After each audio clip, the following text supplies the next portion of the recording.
La paix soit avec vous. Donc faisant suite à la troisième chronique qui du reste celle-là sera, je dirais, assez courte. Alors ces derniers temps, toutes les palabres possibles et inimaginables ont été dites concernant la nature de l'économie chinoise. Alors je vais essayer, sans prétention, avec mes humbles moyens,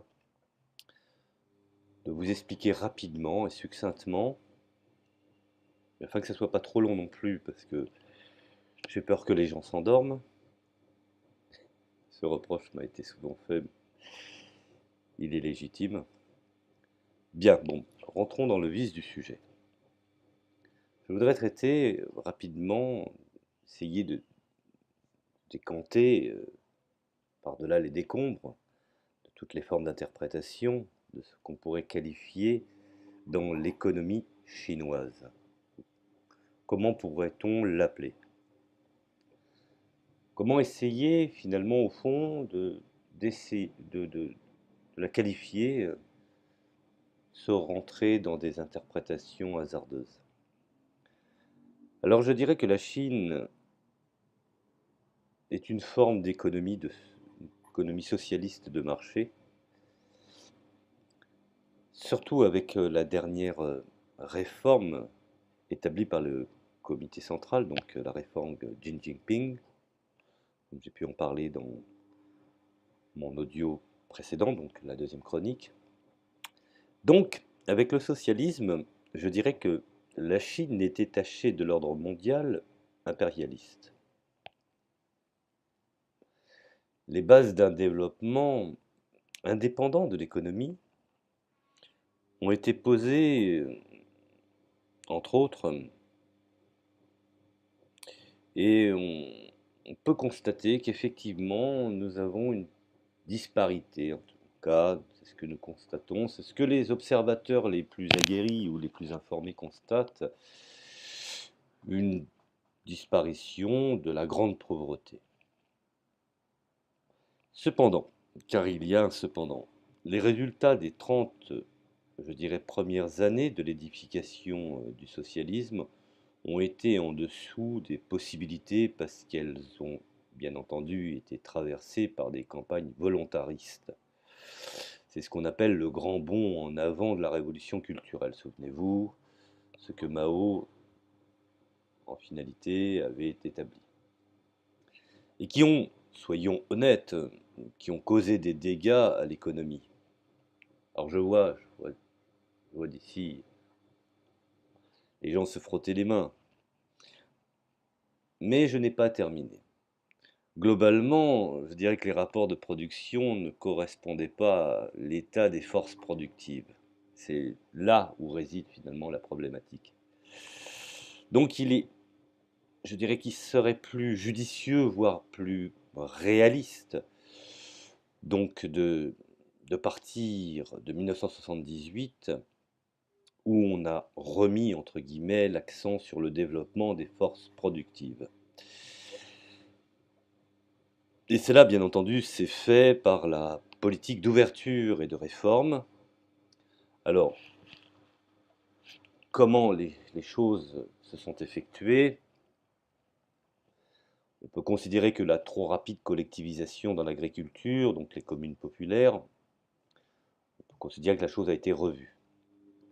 Également, des ouvertures ont été faites à des investissements étrangers, en recherchant le transfert de technologies. D'autre part, des ouvertures ont été laissées à l'initiative privée, au rétablissement de marché, à une certaine forme de libéralisation de la formation des prix dans l'industrie. Alors, puisque Xi Jinping parle de socialisme aux caractéristiques chinoises, qui aujourd'hui se caractérise surtout par une orientation économique qui comporte de grands dangers dans le rétablissement du capitalisme, alors un tournant dans la politique de réforme est l'année 1992. où on est passé d'une économie planifiée avec des éléments de marché à une économie à proprement dit de marché. Et finalement, au fond, on a laissé libre cours au développement de capital privé intérieur. Tout ce qui favorise le développement des forces productives a été qualifié de positif et de socialiste par Deng Xiaoping, pourvu que finalement le chat attrape la souris, excusez-moi l'expression. Alors, ce qu'il faut en retenir, c'est que petit 1, en passant d'une économie planifiée à une économie de marché, on peut considérer qu'un pas qualitatif a été fait dans le rétablissement de la loi de la valeur comme régulateur de l'économie. Je m'explique. Que la répartition des facteurs de production, capital-travail, est soumise aux lois du marché, dans un premier temps. Qu'il y a effectivement la concurrence sur le marché entre les entreprises d'État elles-mêmes et entre les entreprises privées et d'État, ce qu'on a appelé tout bonnement l'économie mixte. Alors certains, bien entendu, considèrent, et peut-être à juste titre, que ce sont des fausses entreprises privées et qu'elles sont finalement des filiales des entreprises publiques. Tout cela, bien entendu, faisant partie du contrôle du comité central, voire du Parti communiste. Bon, cela c'est une autre question. Alors revenons justement à la concurrence sur les marchés entre les entreprises d'État et les entreprises du privé. Considérez que même entre les entreprises du privé elles-mêmes, il y a une organisation concurrentielle. N'oublions pas qu'il y a effectivement une libre accumulation du capital et que les investissements de capital privé se font selon la logique de la loi de la valeur, avec tout bonnement en conséquence aujourd'hui déjà des phénomènes de surproduction et de développement chaotique. Par exemple, prenons un exemple dans la construction, dans la sidérurgie ou dans l'automobile. Même si la Chine produit 22 millions de véhicules, nous sommes encore loin, je dirais, même s'il dépasse la fabrication des véhicules dans les pays occidentaux, dans les pays, je dirais, de l'Occident du Nord, pour certains les pays trilatérales. La quantité est énorme, mais cela reste encore un petit peu confus. Alors, l'économie planifiée est remplacée par une économie de marché, avec une forte intervention de l'État. La nuance, elle est là. C'est pour ça qu'il faut bien prendre cela en compte. Donc, la planification directive a été remplacée par une planification indicative, qui fixe les grandes orientations. L'État a encore un fort arsenal de moyens pour imposer ses orientations. Tout d'abord, cela se fait d'une façon directe, par le contrôle de grandes entreprises d'État dans les secteurs les plus importants, mais qui représentent grosso modo la moitié du PIB, voire même plus. Il faudrait regarder les chiffres de l'OCDE et les derniers. Nous avons également, par la politique gouvernementale et par le budget de l'État, comme le montre la décision de stimuler la demande par le développement d'une sécurité sociale ou par le relèvement du salaire minimum. Nous avons également, par l'influence indirecte de l'État sur certains secteurs, par exemple les énergies alternatives, par des subsides et par une politique de crédit qui favorise les entreprises publiques. Alors, on dirait que, et loin s'en faut, que cela ne touche pas, je dirais, le noyau de la réforme. L'abandon de l'économie planifiée, donc à savoir que l'État transfère au marché la régulation fondamentale de l'économie, car le noyau de la réforme a mis en branle un processus qui risque d'être, je dirais, irréversible. Petit 2, pour faire suite, depuis 1992, date à laquelle effectivement l'économie de marché était plénipotentielle, ou finalement l'abandon total d'une certaine forme d'économie planifiée. On fait aussi un pas qualitatif dans la libération ou la libéralisation de l'accumulation de capital privé intérieur et dans l'attraction de capital sur les bourses intérieures et étrangères. cette liberté, je dirais, a été inscrite dans la Constitution. Il y a tout d'abord, par voie de conséquence, une concentration, une centralisation croissante du capital privé, qui plus précisément représente maintenant déjà la moitié du PIB. Alors, nous avons des entreprises privées achètent de grands groupes industriels à l'étranger, comme Volvo par exemple, qui est un exemple significatif, et qui constitue une partie importante du surplus commercial chinois. Gardons en principe ce qu'on appelle les trois théories, c'est ce qu'on appelle les trois représentations. Alors je m'explique. Avec les théories des trois représentations, le parti devient représentant des forces productives sociales avancées, dont je dirais la classe capitaliste, également de la culture progressiste et des intérêts de la grande majorité. Les capitalistes privés ont eu ainsi accès au parti, aux instances du parti. Rappelez-vous ce que je vous avais expliqué sur ma chronique numéro 2 concernant les différentes tendances au sein du Parti communiste. C'est pour ça que on parle de socialisme à la chinoise, ce qui est quand même tout à fait différent avec les conceptions que nous avons pu, je dirais, constater dans le passé, dans les différentes démocraties populaires, et à commencer par l'Union soviétique. Alors je disais que finalement les capitalistes privés ont eu en fait accès au parti et aux instances du parti, et c'est une des conséquences de la thèse que le développement des forces productives est la priorité absolue pendant un siècle, ce que les Chinois se sont donné, selon les informations que nous possédons. Alors c'est une illusion que les capitalistes sont ainsi maintenus sous contrôle. Cela contribue au contraire à l'affaiblissement idéologique du parti. Et c'est en cela finalement qu'au fond la réforme Deng Xiaoping essaie de recentrer le tir.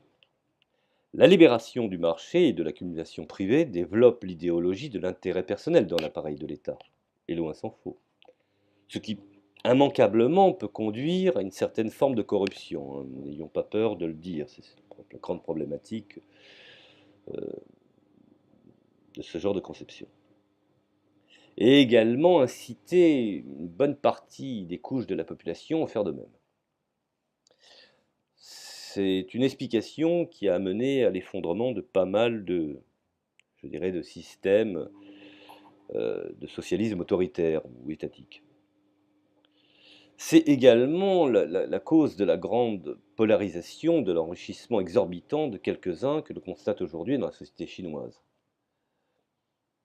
Alors, après avoir un peu, je dirais, survolé ce que pouvait être l'économie socialiste de marché, je dirais sur base de notre connaissance du socialisme et sur notre conviction, il est difficile de comprendre la théorie économique et la pratique promue par Deng Xiaoping, surtout, je dirais, après 92, ce qui est une des raisons pourquoi il y a eu ces derniers temps la réforme Deng Xiaoping. Cependant, bien que, je dirais, ce développement comporte de grands dangers de rétablissement d'un capitalisme incontrôlé, voire anarchique, qui pourrait mener finalement à un effondrement de l'État, ce que certains prévoient, mais je ne suis pas vraiment sûr, ce n'est pas finalement, à la lumière des connaissances que je peux posséder, ce n'est pas irréversible. C'est une des raisons pourquoi certains, aujourd'hui, regardent un peu dubitatif, mais non sans un certain intérêt, un certain soutien de la Chine comme un pays socialiste.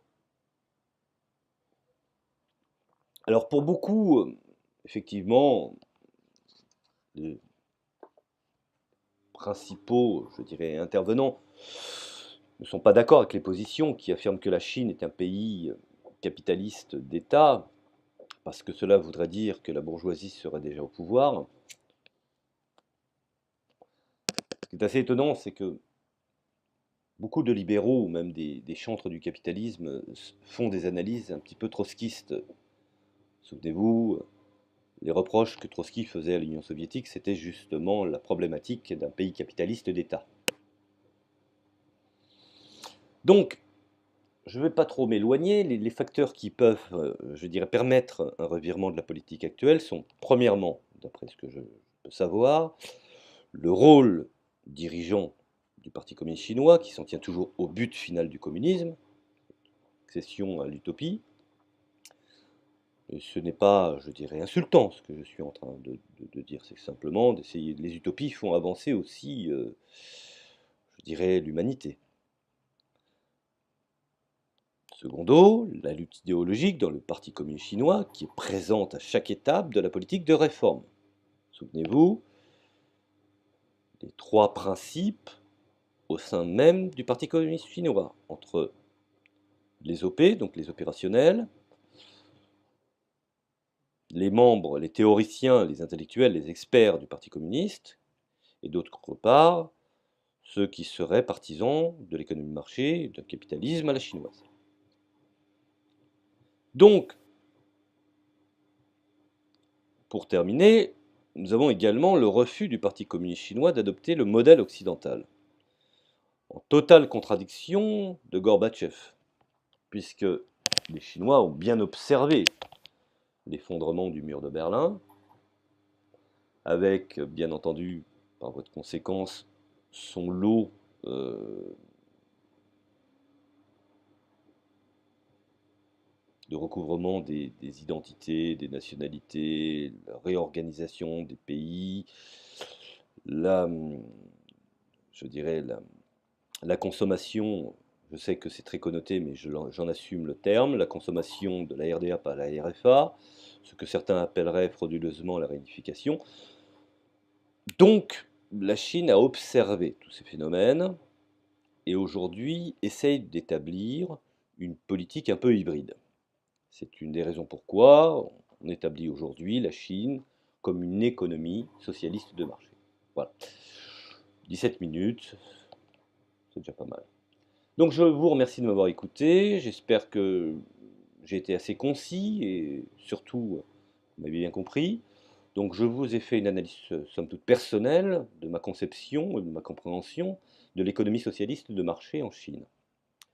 Je vous remercie de m'avoir écouté, je vous souhaite un bon courage et une bonne continuation, et à la prochaine chronique.